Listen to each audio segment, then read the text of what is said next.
Salut et bienvenue dans mon garage pour le live du vendredi. On est le vendredi 27 juillet, c'est déjà la fin juillet, c'est hallucinant comme cet été passe hyper vite. Comme d'habitude, je vais prendre vos questions, que ce soit vos questions sur Instagram ou aussi quelques questions sur Facebook. Euh, et je voulais me répéter, mais bien évidemment, si je ne prends pas votre question, c'est pas personnel, c'est juste que j'ai énormément de questions et que j'ai un temps assez limité. Et donc, si je ne prends pas votre question cette semaine, n'hésitez pas à la reposer la semaine prochaine. Donc, salut à tout le monde. Je vais en fait commencer par quelques questions Facebook pendant que tout le monde arrive. Donc une question assez intéressante d'Angéline. Rebonjour de la Franche-Comté. J'ai fait part à mes proches de la nécessité de faire des stocks d'eau, de nourriture et des sacs d'évacuation, etc. Leur réaction, c'est bien, on saura où aller au cas où. Ma question, faut-il rester le plus discret possible sur ces préparations lorsque celles-ci ne sont pas prévues pour d'autres? Stay safe, merci pour le partage de tes connaissances. De rien, Angéline. Pourquoi on se penche sur la résilience? Sur la résilience, qu'elle soit individuelle, familiale, clanique, nationale. On se penche vers la résilience parce que à la base, l'intention de base, c'est de minimiser l'impact de certains événements sur nos vies. Donc, si on veut minimiser, si l'intention première est de minimiser l'impact de certains événements sur nos vies, comme par exemple les feux de forêt, comme on a en ce moment en Californie ou en Grèce, les inondations, les tremblements de terre, toutes ces choses-là. Euh, Si on veut minimiser l'impact de ces événements, effectivement, il y a certaines choses à mettre en place et c'est pour ça qu'on met ces choses en place. Maintenant, si l'intention principale est de minimiser l'impact que ces événements vont avoir sur notre cercle d'influence immédiat et donc sur nos proches, pourquoi ne pas inclure nos proches dans effectivement nos stratégies de résilience? Qu'est-ce que je veux dire par là? C'est que oui, je pense qu'il est toujours intéressant de rester le plus discret possible et le plus surtout peut-être intelligent possible par rapport à comment on approche la famille, les amis et ainsi de suite avec ce type de dynamique. Mais je pense aussi que pourquoi ne pas les inclure dans nos préparations? Je sais que par exemple, personnellement, j'inclus mes voisins, j'inclus la possibilité que quelqu'un vienne frapper à ma porte durant un événement de besoin. Ça s'appelle de la solidarité tout simplement. Ça s'appelle de l'entraide. Et donc effectivement pour tous ces événements qui peuvent venir un petit peu interrompre la normalité, pour tous ces événements un petit peu difficiles, je pense qu'il est très important pour nous de prendre en compte un petit peu cette possibilité et donc la possibilité de voir débarquer certaines personnes à la maison. Et donc nos préparations, c'est à nous d'être le plus intelligent possible et nos préparations devraient refléter cette dynamique un petit peu de solidarité et d'entraide. Donc j'espère que ça répond à ta question. Je vais en prendre une autre sur Facebook. Une question de Gino. Gino, est-ce que ta liste Amazon bouge un peu? Si oui, peux-tu nous conseiller dessus un modèle de panneau solaire sympa et efficace? Effectivement, j'ai créé une liste Amazon sur le blog. Je trouve que c'est intéressant, peut-être pas pour que vous achetiez directement sur Amazon, mais juste pour vous donner les idées un petit peu des outils qui me paraissent intéressants sur le marché. Et c'est vrai que difficile de battre les prix Amazon. J'ai pas trop touché à la liste ces derniers temps, mais effectivement, il faut que je réévalue un petit peu la liste et que je mette des trucs dessus. Et effectivement, j'avais prévu de mettre un petit peu de solaire là-dessus. Alors, on va voir s'il y a des questions euh, sur Insta. Donc, salut à tout le monde, salut le Québec, salut Fontainebleau.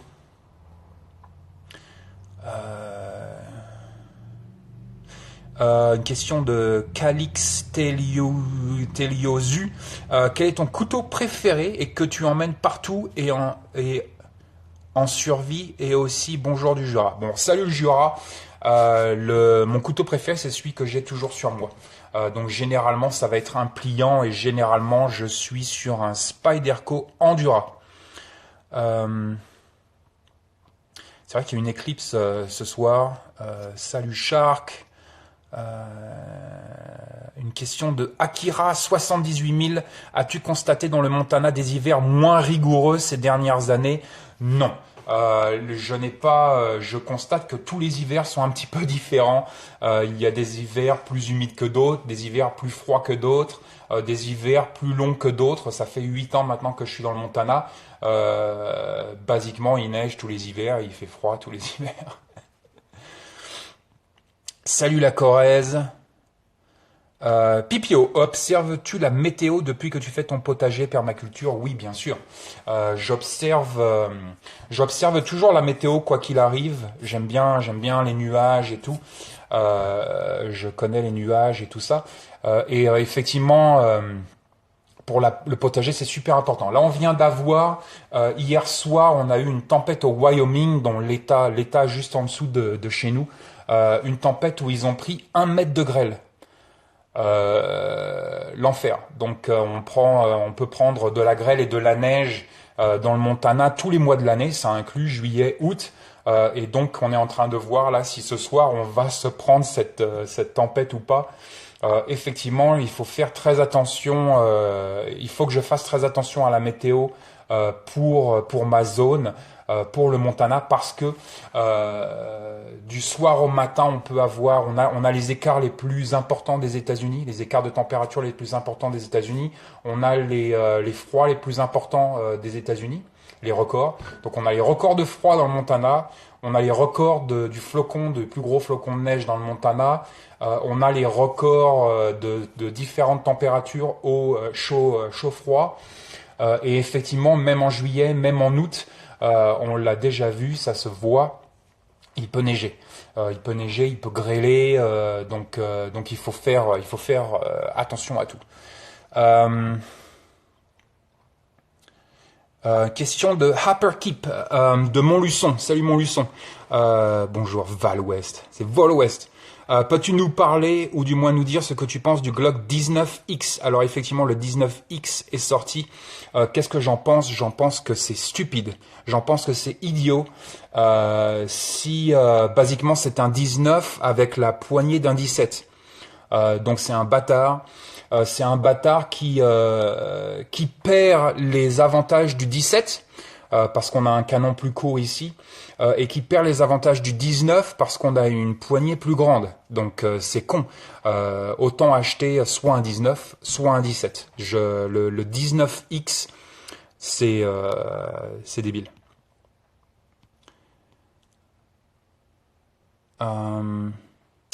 Une question de Vrobertou78. Bonjour Volwest, connais-tu Pablo Servigne? Si oui, qu'en penses-tu? Livre, conférence. Alors je ne connais pas Pablo Servigne personnellement. Bien évidemment, je suis son travail. Je parlais avec Gilles Lartigot sur Skype hier ou avant-hier, je sais plus. Et on va se mettre, on va se contacter. Donc à suivre.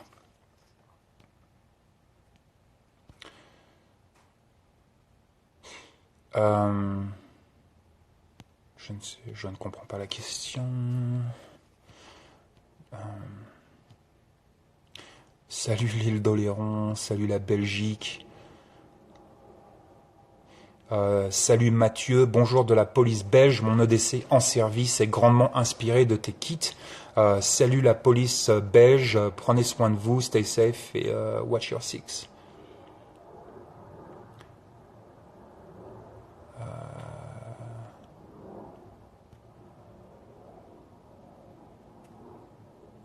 Alexandre Ruick, Bonjour, je pense faire partie de la majorité silencieuse qui apprécie ton travail. Alors merci pour tout le travail réalisé. De rien.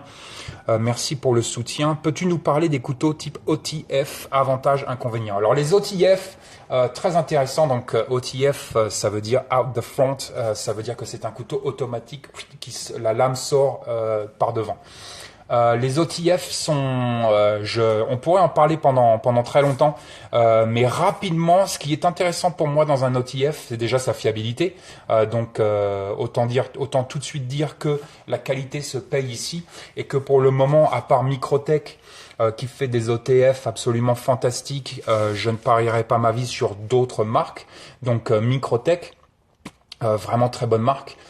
Mais donc, mis à part la fiabilité, ce qu'il y a d'intéressant avec l'OTF, c'est que déjà, on peut très facilement s'en servir à une main.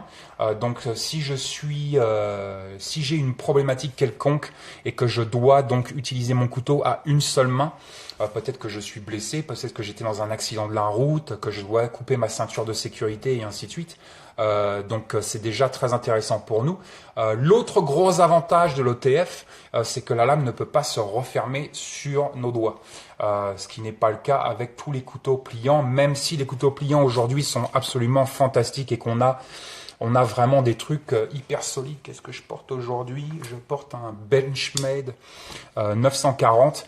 Même si les mécaniques aussi sont hyper solides aujourd'hui, il y a toujours cette possibilité, pour une raison ou pour une autre, que la lame vienne se refermer sur nos doigts. Le gros avantage de l'OTF, c'est que la lame ne peut pas venir se refermer sur nos doigts. Pareil avec le balisong. C'est les deux gros avantages du balisong et de l'OTF. Les inconvénients, je dirais le prix. Les inconvénients, c'est aussi une mécanique peut-être un petit peu plus fragile, mais à part ça, vraiment un système hyper intéressant, surtout peut-être en urbain avec les Microtech. Les Microtech viennent avec un brise-glace au cul. Donc on a ici un outil de rescue. Pour les accidents de la route, par exemple, absolument parfait, c'est-à-dire que je peux l'actionner à une main très facilement. Je peux couper ma ceinture de sécurité et venir ici casser une vitre. Vraiment un outil super intéressant. Je vais reprendre une question sur Facebook là. Franck Laforge. Franck Laforge, salut Vol, merci pour les partages. J'ai 2 chiens et l'envie d'avoir un potager, des poules, etc. Comment gères-tu avec le tien? Écoute, franchement, mon chien se gère lui-même, qui ira vraiment sans problème. Ce qu'on a fait, c'est que on a mis, tiens, je vais te montrer, mais on a mis des petites barrières. Bon, déjà, on a le jardin qui est séparé en deux, donc on a mis des petites barrières assez simples en plastoc qui font le boulot sur les lits surélevés. C'est aussi pour ça qu'on est en lit surélevé, beaucoup plus simple pour nous de gérer les poules et le chien. Mais donc on a mis, tu vois, cette espèce de plastique pour rehausser donc de 2 pieds, et donc le chien ne peut pas y aller. Encore que la semaine dernière, elle nous a retiré un chou de Bruxelles. Elle a carrément chopé un chou de Bruxelles et elle l'a retiré. Mais donc, chou-fleur. Mais donc voilà, ça gère la partie jardin. Avec les poules, elles s'entendent super bien. Elles sont hyper copines. Elles s'ignorent. Avec ça, ça se passe super bien. Mais donc c'est juste une question aussi de nature de ton chien. Je ne sais pas quelle nature va avoir ton chien. Kira est assez sociable et sympatoche. Et donc j'ai pas trop de problèmes avec elle, avec les autres animaux. Et après pour les cultures, effectivement, c'est pour ça que les lits c'est super intéressant. Et en plus, voilà, on peut rehausser, on peut mettre des barrières autour pour que le chien aille pas dans le lit.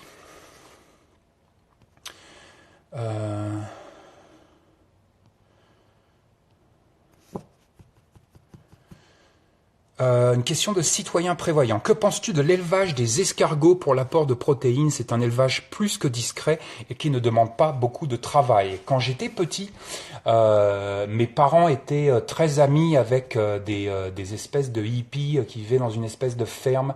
Et à l'époque, donc là, on doit être...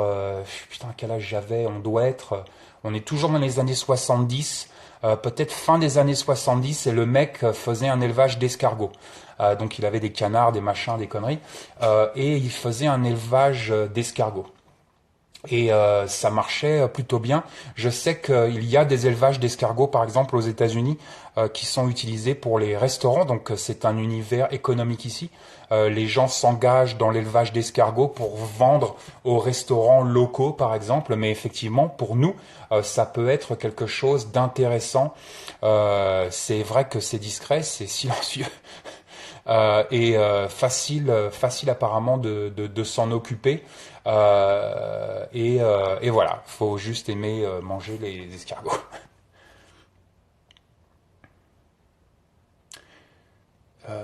Salut Vol, toi qui es quelqu'un de rationnel et aussi philosophe, es-tu mystique indien? Grand merci d'avance. Alors, je ne suis pas mystique du tout, mais merci, je le prends comme un compliment.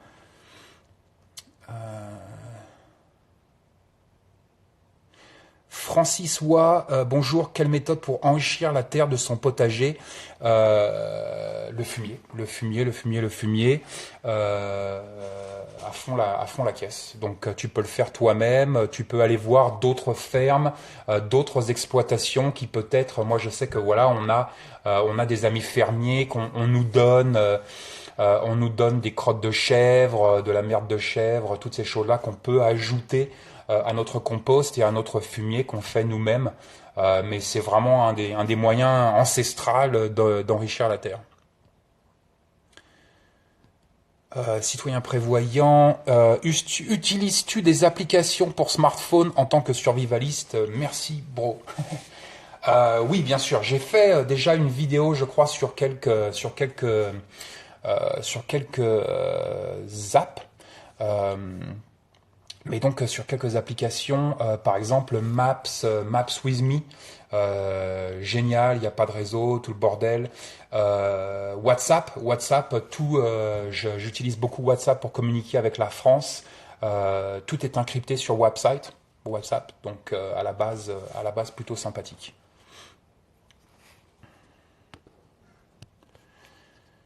Salut la Bretagne. Alors, Julien Pluot, salut de Bretagne. Je me rappelle pas que tu aies parlé ou écrit sur le sujet des montres. Quel modèle portes-tu au quotidien et pourquoi à pile à remontée analogique automatique? Alors, je n'ai pas parlé des montres parce que c'est pas un sujet qui me fascine. Je suis pas très bagnole, je suis pas très montre. C'est pas des bon, ça me casse un peu les couilles. C'est pas un sujet qui m'intéresse. Donc, j'en parlerai probablement jamais. Je suis sur une montre. Pour moi, une montre, ça doit faire deux choses. Ça doit faire deux choses et ça doit les faire bien. Ça doit me donner l'heure, bien évidemment, l'heure et la date. Très important pour moi. Et ça doit faire réveil. Ça doit faire alarme. Pourquoi ça doit faire alarme? Parce que dans certaines situations, déjà, je dois pouvoir me réveiller avec ce que j'ai sur moi. Et aussi peut-être... voilà, si je dois je sais pas, moi, me réveiller toutes les 2 heures, par exemple, il me faut une alarme. Donc, je suis parti sur G-Shock. Déjà, je voulais pas non plus dépenser, vu que je suis pas montre et que je m'en branche, je vais pas dépenser 200 balles dans une montre. Donc, je voulais un truc pas cher, qui fasse le boulot, donc qui me donne l'heure, la journée, la date, et qui fasse réveil, qui fasse alarme, et un truc qui soit un petit peu quand même costaud. Et donc je suis parti sur la G-Shock protection, je sais pas quoi là, et elle marche très bien. Ça fait maintenant plusieurs années que je l'ai. Si je devais en racheter une, c'est celle-là que je rachèterais.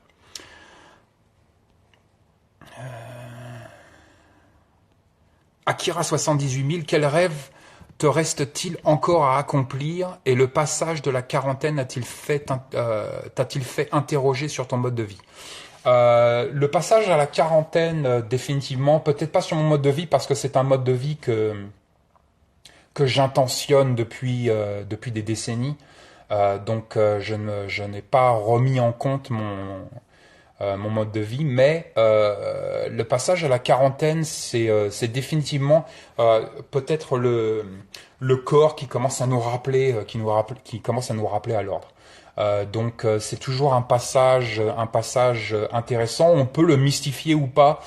Personnellement, je ne le mystifie pas. C'est-à-dire que je me réveille pas le matin. Oh putain, j'ai passé la quarantaine. C'est la moitié de ma vie. Bordel, tout le bordel. En fait, j'ignore un peu. Je m'en branle un peu. J'ignore certaines pensées, certains dialogues intérieurs. C'est comme ça qu'on les appelle. Donc voilà, c'est intéressant parce que le corps change. Les idées, les points de vue, les modes de vie et tout ça, les philosophies de vie grandissent, s'élargissent. Peut-être que j'arrondis un petit peu plus les angles sur certains sujets, peut-être que je les durcis sur d'autres. Voilà, il y a des petits changements comme ça. De toute façon, tout change tout le temps. Il y a des petits changements comme ça, mais rien de, comme je l'ai dit, je ne mystifie pas je ne mystifie pas la chose. David Barr. On va prendre une question de David Barr sur Facebook. Salut Vol, pourquoi privilégier la culture en bac plutôt qu'en pleine terre? Est-ce par rapport au climat du Montana ou y a-t-il d'autres raisons? Merci. David Barr, j'ai fait plusieurs articles et plusieurs vidéos sur le sujet, sur les lits, pourquoi le positif et ainsi de suite, pourquoi faire ça. Je vais leur répéter, on va faire court aujourd'hui. Ce qui est intéressant avec la construction de bac, c'est que déjà la chose la plus intéressante pour moi, c'est la sauvegarde de l'eau. C'est-à-dire que on va faire ici des économies d'eau si on est sur un jardin traditionnel avec peut-être une petite butte tout en rangée où on marche entre chaque rangée, on vient aplatir la terre, on vient compresser la terre, ce qui n'est jamais bien pour la terre.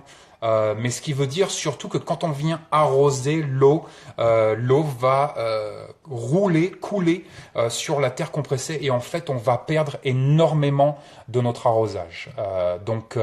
Le plus gros point positif, si j'avais à en nommer un seul, et il y en a énormément, mais le plus gros point positif de travailler avec des lits en carré comme ça, c'est que notre économie d'eau, notre arrosage est le plus efficace possible, le plus optimisé possible. Pourquoi? Parce que on ne marche jamais dans le carré et donc on ne compresse jamais la terre, ce qui est très bien pour la terre, mais ce qui est surtout très très bon pour l'eau et l'arrosage, puisque l'eau va descendre directement dans les plantes et donc on a une économie d'eau ici hyper importante.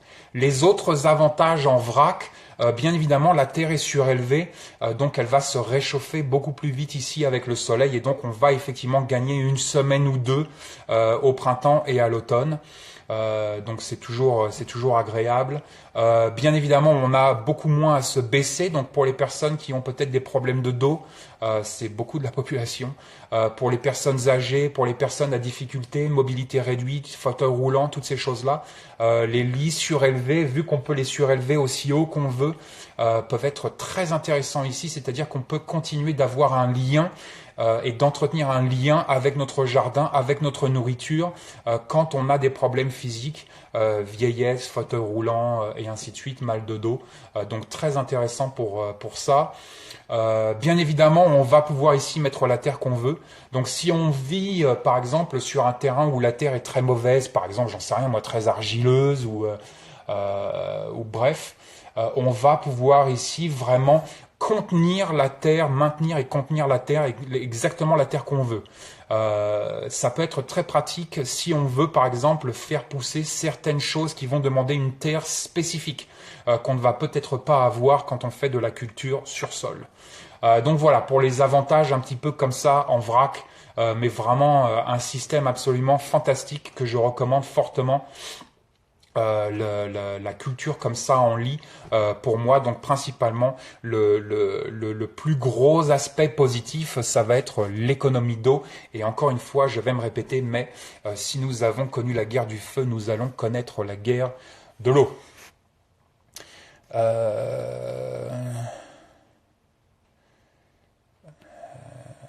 L'autonomie alimentaire est-elle possible avec le climat du Montana? Non, ça fait 5000 ans qu'on vit dans le Montana et tout le monde meurt de faim tous les ans. C'est impossible.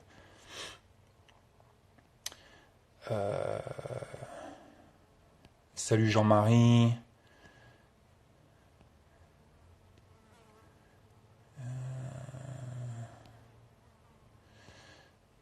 Bad Company 69. As-tu lu Guérilla de Laurent Oberton? Non, je n'ai pas lu Guérilla. J'ai pas beaucoup de temps de lire, les gars. C'est vraiment, vraiment difficile pour moi. Gaël Letet. Salut de l'héros, salut l'héros. Je passais mes vacances à Frontignan à une époque. Salut l'héros. Un pantalon à conseiller pour tous les jours, milieu hostile. Oui, le jean 501 de chez Levi's. Putain, c'est mon pantalon de la fin du monde. Race de camp pour rester dans le jardinage, très bien. Suis-tu le calendrier lunaire aussi pour tes plantations? Alors, je ne suis pas le calendrier lunaire. Je ne suis pas le calendrier lunaire. J'y vais plus à l'instinct. Voilà, moi je suis je sais pas, moi je suis un fermier du dimanche. Pipio, portes-tu sur toi des outils escape et évasion cachés sur toi au quotidien? Oui, je porte ces outils-là. C'est pas un sujet, j'en ai pas encore vraiment parlé. On en parlera peut-être un petit peu plus tard. Désolé, il fait chaud. Mais effectivement, je porte des outils. Désolé, il faut que je reste un petit peu dans le mystère ici.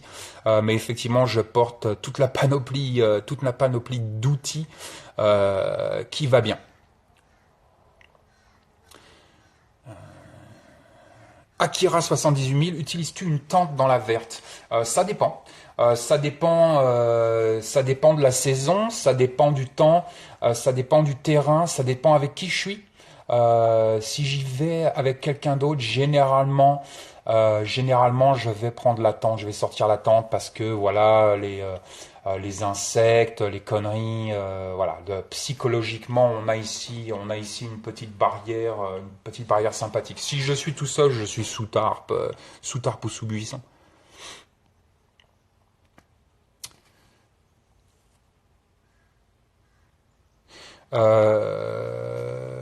Oups, merde.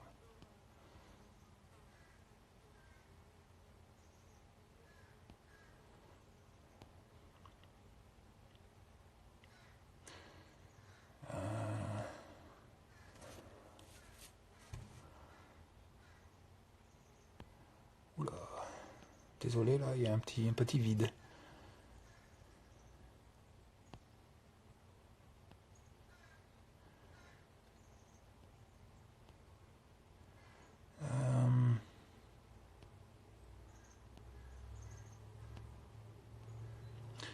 De rien Nochag, de rien Alexandruic,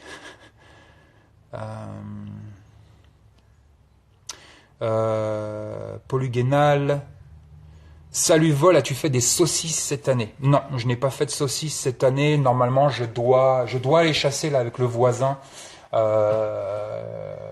Je dois aller chasser à la fin de l'année là, donc on va voir, enfin à la fin de l'année, en septembre-octobre. Donc on va voir peut-être qu'il y aura des saucisses.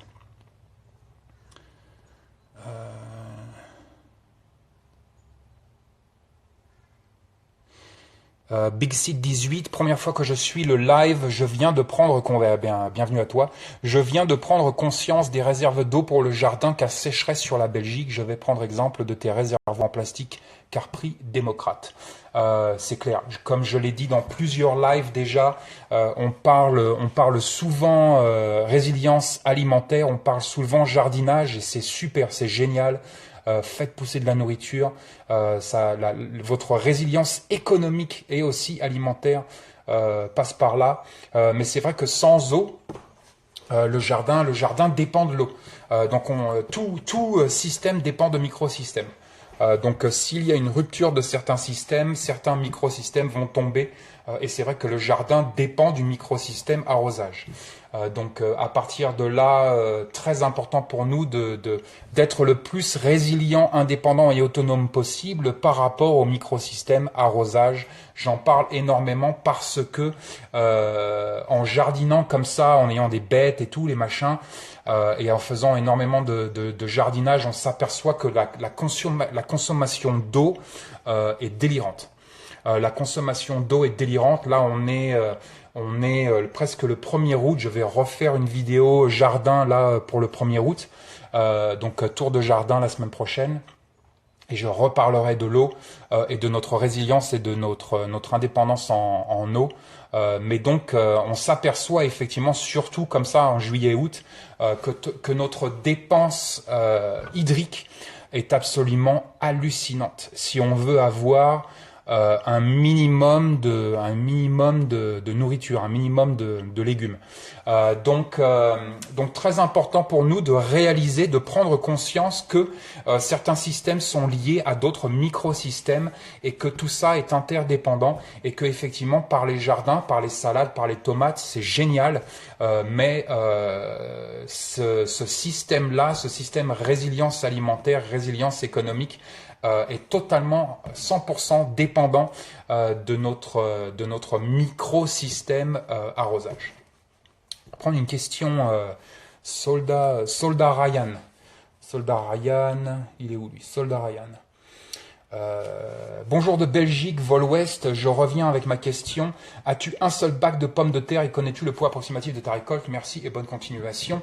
Alors les pommes de terre, c'est assez spécial pour nous parce que si j'étais dans un environnement différent, peut-être que je ferais plus de pommes de terre, mais la pomme de terre est un produit qui est énormément présent dans notre environnement proche. Donc la pomme de terre, basiquement les pommes de terre aux États-Unis, ça vient d'Idaho, donc l'État juste à côté, mais effectivement dans la vallée ici, les fermiers locaux font énormément de pommes de terre.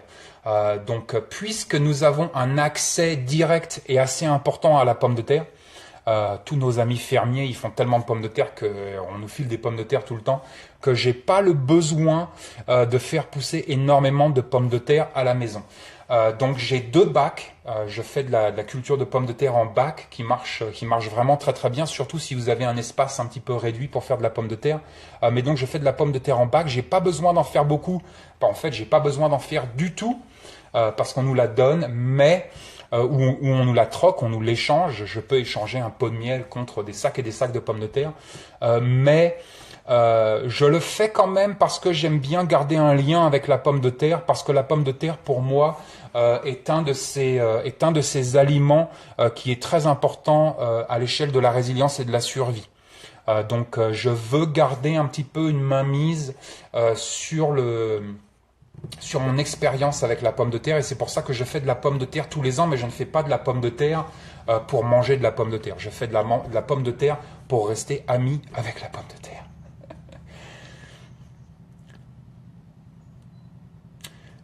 Gaël Letet, un couteau à conseiller pour la mer? Oui, si tu veux un pliant, il y a tous les Spyderco H1 qui sont les Spyderco Salt qui sont absolument fantastiques. Salut la Sarthe. Dave Singh 89, quelles sont tes relations avec David Maniz? Salut Maniz. Penses-tu écrire un livre un jour avec lui? Mes relations avec David Maniz ont toujours été sincères et amicales. On s'écrit de temps en temps, on se croise de temps en temps. C'est difficile avec les distances, bien évidemment, c'est difficile avec les distances de maintenir un contact assez amical et fraternel avec quelqu'un, surtout qu'avec quelqu'un qu'on n'a jamais rencontré physiquement. Je n'ai jamais serré la main à David Maniz, mais ce serait franchement avec plaisir. Je pense que sur la France, c'est vraiment la pointe de la lance en termes d'école de vie en forêt. Je le recommande depuis le début. C'est un garçon qui m'a l'air de savoir de quoi il parle et de faire son boulot plutôt bien. Donc voilà, c'est tout ce que j'ai que du bien à dire par rapport à David Maniz. Est-ce que je pense écrire un livre un jour avec lui? C'est vrai qu'on en avait parlé à une époque. Je sais pas s'il va s'en souvenir. Mais je ne pense pas. Je pense que c'est un garçon très occupé. Je suis très occupé. Il a son public. Moi, j'ai mon public. On est dans des domaines complémentaires, mais qui restent quand même assez différents. Donc voilà. Mais pourquoi pas? Moi, je suis toujours voilà. Je suis toujours ouvert.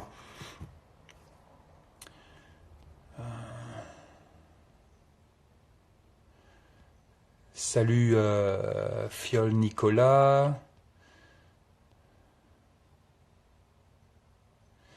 Alors, Bjarnul F3.O, salut Volwest, as-tu pensé à tes vieux jours dans ta préparation, notamment comment vas-tu faire évoluer ta prépa actuelle? Merci, j'en ai parlé la semaine dernière. Donc revois le live de la semaine dernière, on parle de la vieillesse, on parle de retirement, comment ça s'appelle en français, la retraite, on parle de la retraite, de toutes ces choses-là, de tous ces super trucs qui vont nous arriver. Akira 78 000, quel filtre à eau utilises-tu dans la verte? Alors ça dépend dans quelle verte, ça dépend où je vais, ça dépend si je suis... il y a beaucoup d'eau dans le Montana, donc si je suis beaucoup de rivières très propres et tout, ça dépend où je suis, ça dépend à quelle altitude et ainsi de suite. À une certaine altitude, j'arrête d'utiliser les filtres en m'assurant qu'il n'y ait pas d'animaux morts upstream, mais donc à un certain moment j'arrête d'utiliser les filtres. Sinon, j'aime beaucoup le filtre de chez MSR, donc MSR. J'en parle énormément sur le blog. Les petites pailles filtrantes sont super, très sympathiques. J'en parle aussi sur le blog. Ça dépend. Ça dépend si est-ce que je pars pendant 5 jours, est-ce que je pars pendant 24 heures. Si je pars pendant 24 heures, peut-être que je prends rien. Si je pars pendant 24 heures, peut-être que je prends juste un filtre à paille. Mais ça va aussi dépendre de votre environnement.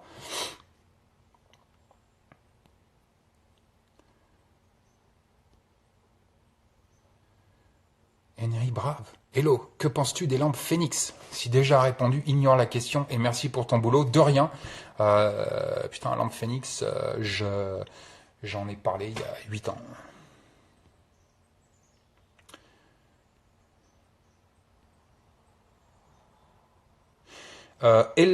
Alexis Perru, salut Vol, salut Alexis. Quelle place ou que faire des poules en cas d'évacuation? Bah déjà ça dépend. Ça dépend quel type d'évacuation. Est-ce qu'on évacue ici pendant quelques heures parce qu'il y a une fuite de gaz dans le quartier?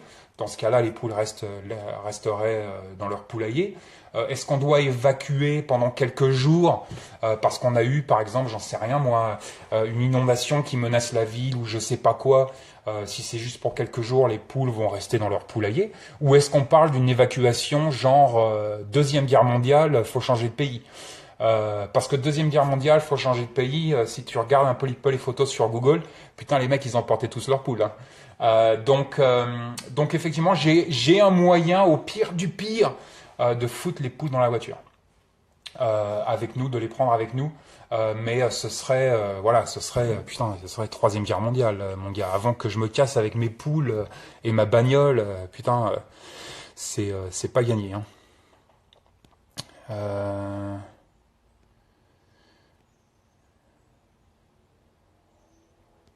Volant Ouest, Val Ouest, Volant Ouest, Wolf Vest.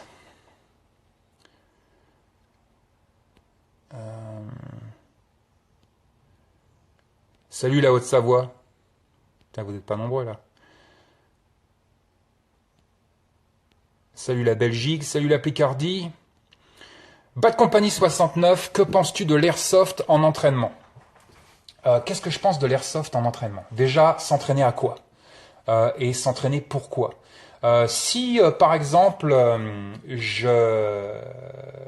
j'étais Millie, ou que j'étais ancien mili et que je me préparais, peut-être que je faisais une préparation pour un déploiement quelconque sur un terrain hostile, en Afghan, j'en sais rien moi, et que effectivement je vais avoir un gros risque de devoir utiliser mon arme et de me faire tirer dessus. Je dis nique l'airsoft, fuck l'airsoft, autant rester sur du réel, autant se rapprocher le plus possible des odeurs et du bruit et des impacts de ce qu'on va avoir. Maintenant, l'airsoft peut être un complément à cet entraînement, c'est-à-dire que je ne pense pas que l'airsoft soit un remplacement à l'entraînement aux armes à feu. Je sais, les gens sont hyper binaires par rapport à toutes ces conneries-là, c'est-à-dire que oh non, l'airsoft c'est de la merde, c'est nul à chier, c'est pour les gosses, ou alors oh, putain non, l'airsoft c'est génial pour l'entraînement quand tu peux pas t'entraîner et tout. Moi je suis entre les deux, c'est-à-dire que rien ne peut remplacer un entraînement avec des armes réelles. Allez voir NDS, allez voir Pépé, allez voir Philippe Perotti, voilà, si reste dans ce contexte de se faire envoyer en Irak ou en Afghanistan. Et donc entraînez-vous avec des armes réelles. Maintenant, c'est vrai que le airsoft peut venir ici appuyer cet entraînement avec un entraînement peut-être à la maison, où on ne peut pas effectivement peut-être s'entraîner avec des vraies armes, encore que. Mais donc, pourquoi pas? Personnellement, je suis pas fan. Personnellement, je ne suis pas fan parce que, premièrement, j'essaye d'entretenir une philosophie avec l'arme à feu qui est la plus réalistique possible. Et donc, à chaque fois que je me retrouve avec une fausse arme dans les mains, pour moi, je suis déjà en train de fausser la donne, de fausser mon optique, de fausser ma dynamique de combat. Ça me casse les couilles. À part si c'est un truc en plastique, en caoutchouc mou, pour faire des entraînements de combat à la main et tout ça. Tu veux venir, Touton? Viens. Salut. Et là, on parle d'autre chose, mais une réplique airsoft qui envoie des petites billes à plomb, j'ai l'impression d'avoir 12 ans, ça me casse les couilles.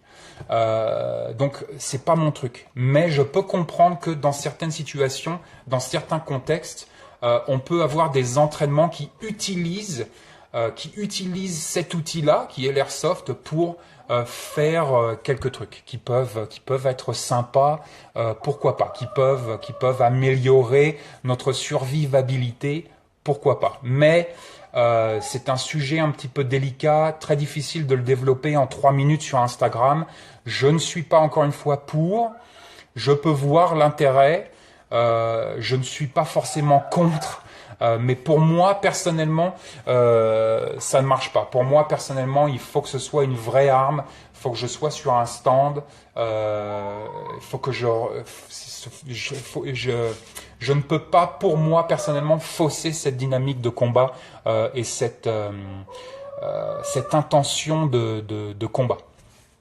J'espère que ça répond à la question.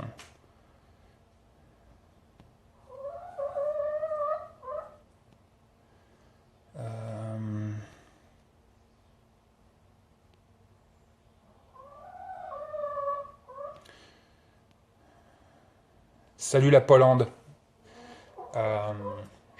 C'est 2 choses en polonais. Dziękuję et dzień dobry. Christophe Fauconnier, as-tu investi dans un séchoir alimentaire? J'en ai parlé 3 fois dans les lives précédents. Oui. Paul Huguenal, salut Vol, peux-tu nous parler de ton rapport au yoga, amitié? Alors mon rapport au yoga est très très simple, je trouve que c'est un truc de tapette. Je peux pas, le yoga, je peux pas. J'ai eu un copain à une époque qui était instructeur de yoga. Mon ex-femme faisait du yoga, putain, alors une religieuse du yoga tous les jours et tout, c'est cool, si ça vous plaît, allez-y. Moi je préfère les pompes et le 19, quoi. Je suis très con, je suis très mec sur ce coup-là. Voilà. What's up, Touton? Come on! Come on up! Let's go! Allez, viens! Allez, viens! Good girl. Bonjour à Touton. Tout. Akira 78 000. As-tu une cheminée ou un poêle dans la maison pour te chauffer l'hiver? Oui. J'ai une cheminée et je suis en train de voir si je vais pas installer un poêle à bois dans le garage là. Tiens, on va prendre une question Facebook là. Serge Hilaire. Serge Hilaire. Merci pour le live. Nous comprenons ton choix pour le home defense de l'AR-15 ou d'une Kalachnikov. Malheureusement, comme tu le sais, la loi sur les armes s'est durcie en France. Donc, avoir une de ces armes ne va pas être des plus faciles. De plus, si on habite... Hop. Eh oui. De plus, j'en étais où là? De plus, si on habite pas seul avec du 223 rem ou du 762 par 39, vu la loi sur la légitime défense en France, c'est râpé. De plus, on risque de faire des dégâts collatéraux en tirant à travers les cloisons. Concernant le calibre 12, il est vrai que cela... Peut-être tu m'as écrit un roman, Serge. Du recul pour les dames. Je comprends le choix de ton épouse d'avoir choisi un calibre 20. J'ai donc choisi pour une gomme cogne en première intention. Je sais que tu n'aimes pas trop pour des raisons plus que valables. Alors, c'est pas que j'aime pas trop, c'est que j'aime pas du tout. C'est même que je pense que ce soit une énorme erreur. Une énorme erreur si je dois défendre ma vie et que je dois appuyer sur la détente. Ça veut dire que ma vie est menacée directement maintenant tout de suite.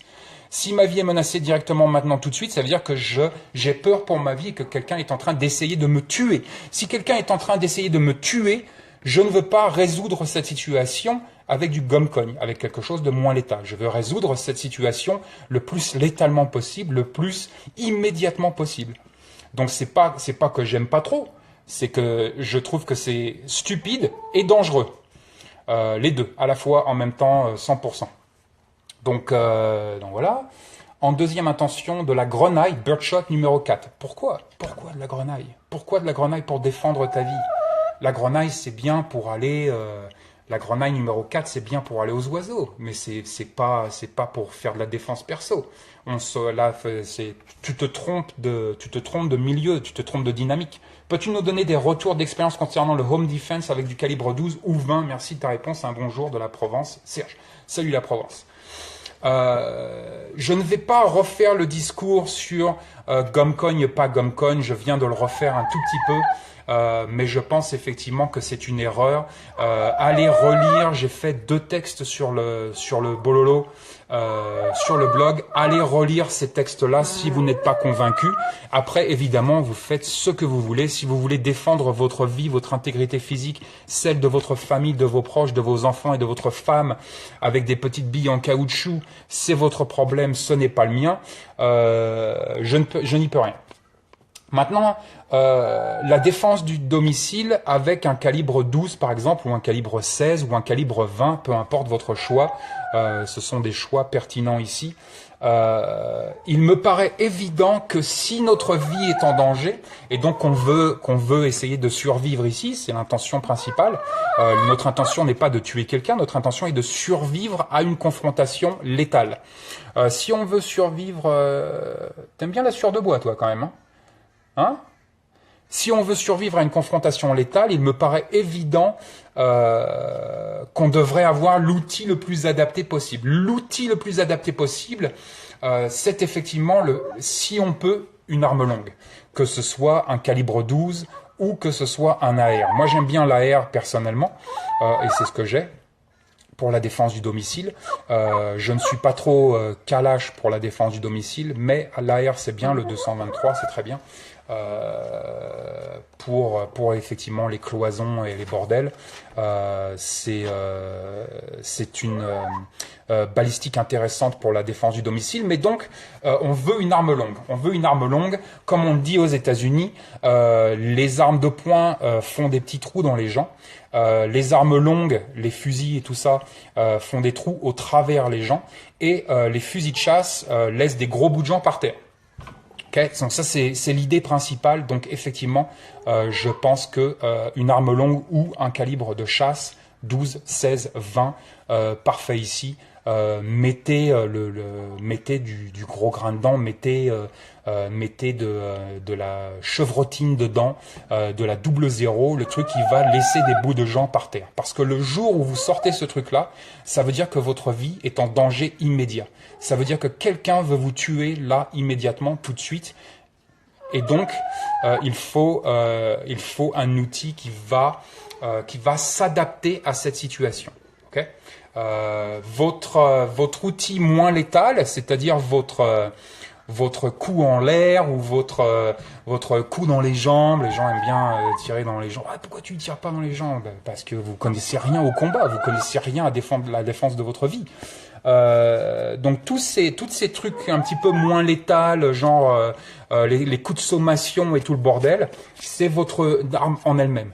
C'est-à-dire que si je sors à 2 heures du matin en slip dans mon salon parce qu'un connard cagoulé vient de rentrer et qui voit mon fusil de chasse, c'est mon tir de sommation.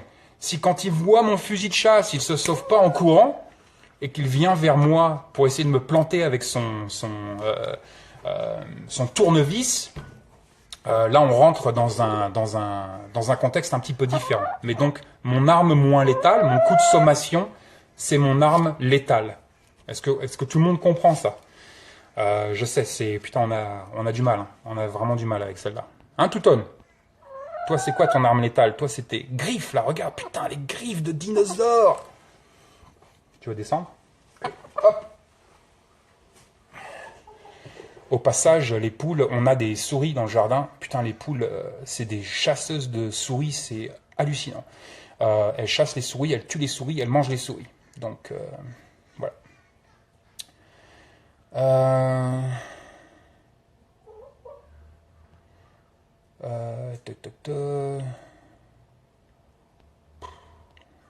Ah, les armes, c'est difficile, hein, putain. Le concept c'est un truc philosophique, il y a un blocage, hein, se défendre soi-même, le combat. Putain, ça bloque, hein. Ça bloque. Salut le nord de la France.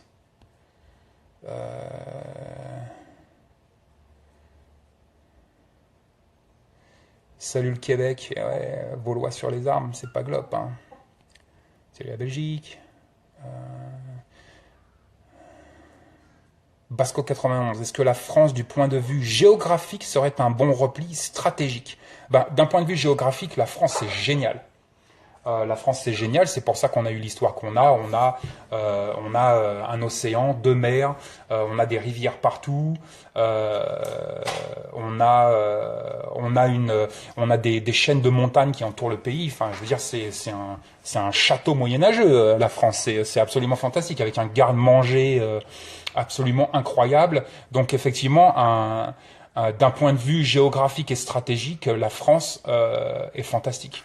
Maintenant, s'il y a une centrale qui merdouille en France et que toute la France est contaminée, c'est plus un bon repli stratégique du tout.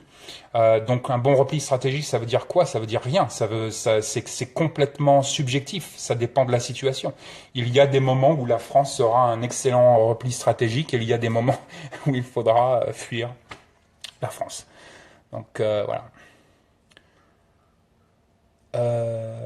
Akira 78 000. Y a-t-il des montagnes dans le Montana? Pourquoi, à ton avis, ça s'appelle le Montana? Fais-tu un peu de grimpe sans aller jusqu'à l'alpiniste pour le loisir? Oui.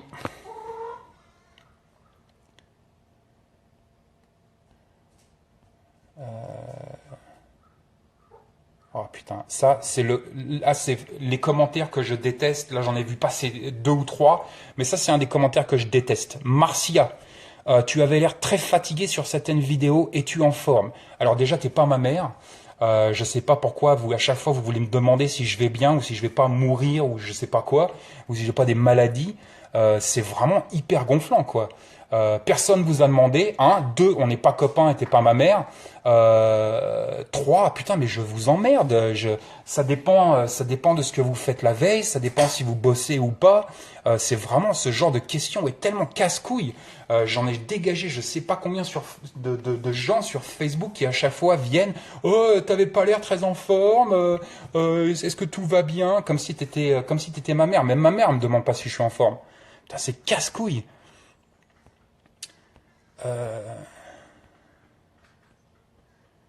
Tiens, on va prendre une dernière question. Il reste quelques minutes. Angélique, question Facebook. Salut Vol, un bonjour du Vaucluse. Salut le Vaucluse. Je ne sais pas si aux USA vous connaissez ce problème, mais en France il arrive qu'il y ait des pénuries de carburant. Comment peut-on pallier à cette rupture? Le stockage est-il envisageable? Bravo et merci pour ce que tu fais. De rien Angélique. Effectivement, j'en parle énormément sur le blog. J'ai fait plusieurs articles sur le stockage de l'essence par exemple et tout ce qui concerne un petit peu la résilience par rapport aux véhicules, que ce soit les kits voitures ou aussi que ce soit par exemple tout ce qui concerne l'essence et la durabilité. Donc effectivement, c'est complètement envisageable. Effectivement, nous avons aussi des pénuries ici. Par exemple, on a eu, quand il y a eu l'ouragan Sandy à New York, on a eu des pénuries d'essence absolument immédiates. Pourquoi? Parce que quand il y a une panne d'électricité, les pompes ne fonctionnent plus. Il faut savoir que les pompes à essence fonctionnent à l'électricité. Et donc si on a une perte d'électricité, les pompes à essence, les stations essence ne fonctionnent plus. Donc tout de suite ça crée une demande absolument incroyable. Les gens ne sont pas prévoyants, c'est-à-dire que je dis toujours d'avoir, on dit, c'est pas moi qui l'ai inventé, on dit toujours d'avoir au minimum la moitié d'un réservoir d'essence disponible, comme ça s'il y a une problématique quelconque, on peut déjà dégager, on peut déjà évacuer, on n'a pas besoin d'être dépendant d'une station essence locale qui peut être endommagée, qui peut être inondé, qui peut être inaccessible ou qui peut effectivement défailler à cause d'une rupture de la normalité et donc d'une coupure de courant. Donc le stockage est non seulement envisageable, mais il est recommandé. Personnellement, je stocke de l'essence, je fais des stocks d'essence assez conséquents. J'ai toujours au minimum un demi-réservoir dans chacun de mes véhicules. Et donc cette essence me permettra effectivement et me permet d'évacuer ou de faire fonctionner par exemple un groupe électrogène. Mais donc très bonne question, effectivement envisageable, à fond la caisse, recommandé. Avoir une certaine résilience par rapport à l'essence est absolument incontournable. On est ici sur un élément, donc là je parle de l'essence, gasoil, peu importe, je m'en branle. Mais donc là je parle de l'essence, on est sur un élément incontournable de la résilience à court terme ici. C'est-à-dire que pour moi, il y a l'eau, il y a la nourriture, il y a l'énergie, donc des piles, si on parle de court terme, le propane et l'essence. C'est vraiment les 5 trucs, si on a déjà ça à la maison, en quantité assez suffisante pour nous faire durer, par exemple, j'en sais rien moi, 3 jours. Donc il n'y a pas besoin de viser 50 ans d'autonomie ici. Mais si on est capable déjà d'être autonome pendant 3 jours en énergie, en bouffe, en eau, putain, on est déjà bien mieux loti que 99% de la population qui n'a même pas un petit peu d'essence dans son réservoir. Donc, et on le voit à chaque fois qu'il y a des évacuations, des inondations et ainsi de suite, les gens sont obligés de faire la queue aux stations essence pour faire le plein de leur réservoir et c'est totalement idiot. C'est totalement idiot parce que c'est très facile de prévoir cette dynamique-là. Donc, très bonne question. C'est bientôt la fin.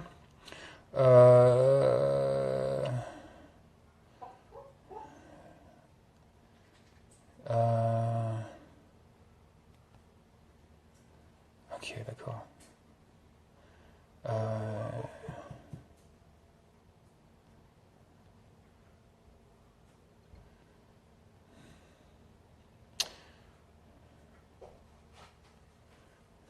Putain.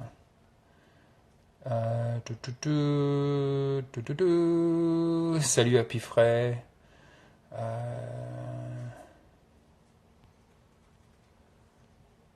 Alexandre Zik, utilises-tu des engrais, pesticides, etc. pour ton jardin? Non, je n'utilise pas de pesticides, j'utilise pas de produits chimiques. J'essaye d'être le plus bio possible, le plus naturel possible. J'ai des animaux avec moi, chat, chien, poule, abeille. Donc le moins j'utilise de produits chimiques merdiques, de merde qui sont en train de tout niquer, le mieux évidemment je me porte, le mieux mon quartier se porte, le mieux ma ville se porte, le mieux mon état se porte, le mieux mon pays se porte, le mieux le monde se porte. Donc on a ici une petite responsabilité individuelle. Encore une fois, je ne suis pas écolo, c'est pas ma démarche. Je ne suis pas là pour sauver la terre, mais effectivement, c'est une question un petit peu d'éthique, c'est une question un petit peu morale, c'est une question personnelle, mais effectivement, j'essaye le plus possible d'être le plus naturel et bio possible, même si bio est un mot complètement abusé qui ne veut pas vraiment dire grand-chose ces derniers jours. Je préfère le mot cohérent. Donc j'essaye d'être le plus cohérent possible avec mon environnement immédiat, avec mes animaux, avec moi-même, avec mon jardin, avec mes plantes, avec mes abeilles et ainsi de suite. Donc voilà pour le live de cette semaine. Prenez soin de vous, soyez résilients, le plus indépendant possible. Si je n'ai pas répondu à votre question, réessayez la semaine prochaine. On se retrouve sur Instagram tous les vendredis pendant 1 heure. Essayez de passer le plus possible sur Instagram. J'en ai marre de Facebook. Voilà. Stay safe, à la semaine prochaine. Salut.